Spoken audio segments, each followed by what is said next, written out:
Well, slightly different angle this year because, well, we've all had a pretty challenging and different year for obvious reasons.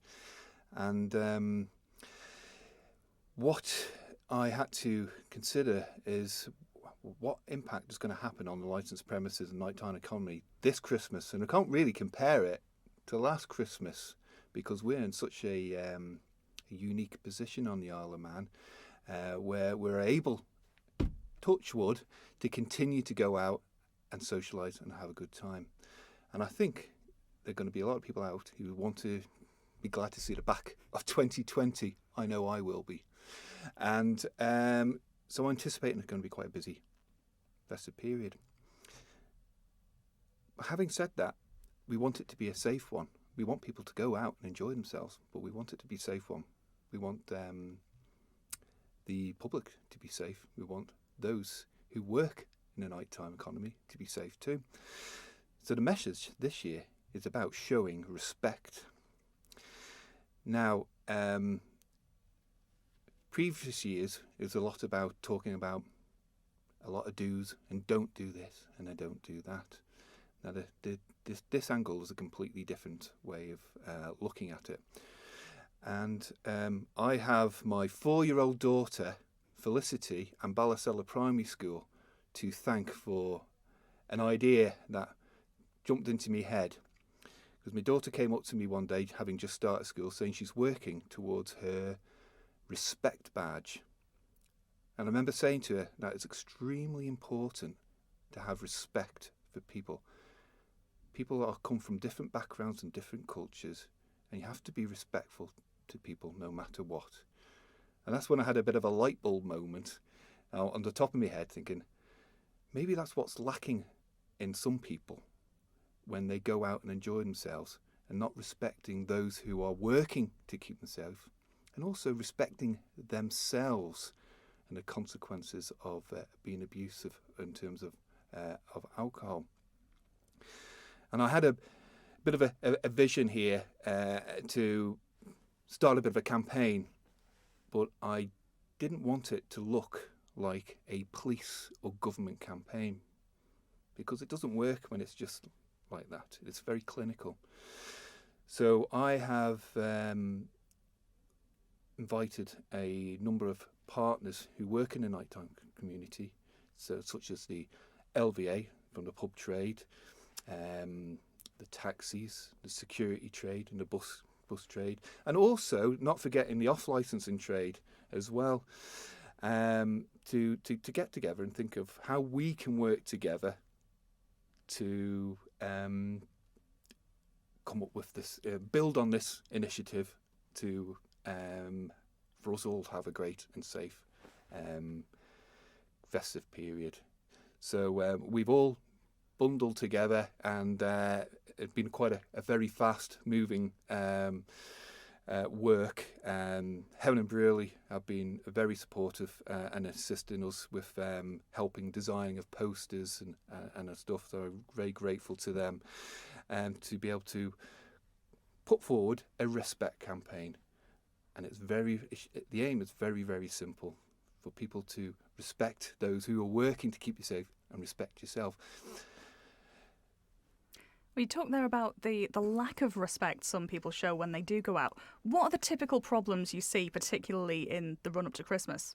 Yes, so I've approached this as a problem-solving initiative. So what I've done, I've used what we've had the recent bank holiday weekend, what was classed as a Super Manx bank holiday weekend, as the baseline to work on. It was an extremely busy weekend, certainly for the constabulary. And what I discovered there was effectively 70% of the arrests were avoidable if the person respected what the licence holder, the security staff and the police said. And it could be something as simple as, you've had too much to drink, go home, or sorry, I'm not allowing you entry, or a security guard might be saying that, or we're refusing you service because of, I'm sure there'd be a reason such as maybe you're too drunk or you're starting to become a little bit disruptive towards other customers. And what we find is at that point, their alcohol brain gets quite defensive and starts going up a level and become quite unpleasant towards the licensing people working in the license trade, security trade, and the police officers. And that's when it ends up coming to a bit of a level where it is there. They could be verbally abusive, and unfortunately, and very sadly, can become violent.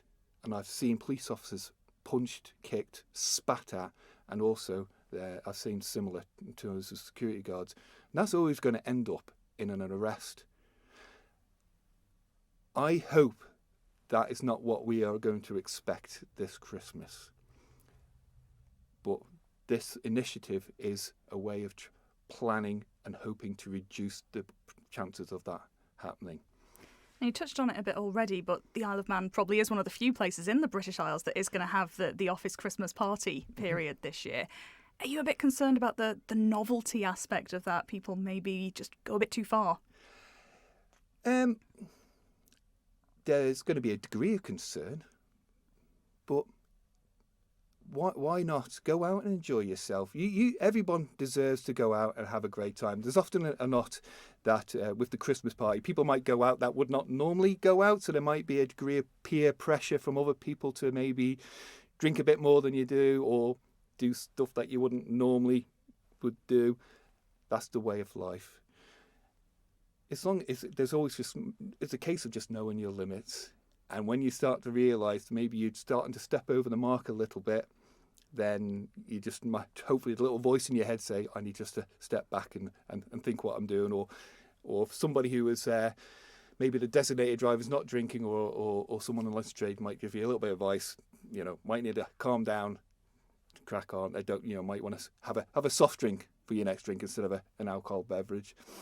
We don't know what the Christmas parties are going to look like this year, because some venues have specific parties, so you might be going out for a meal.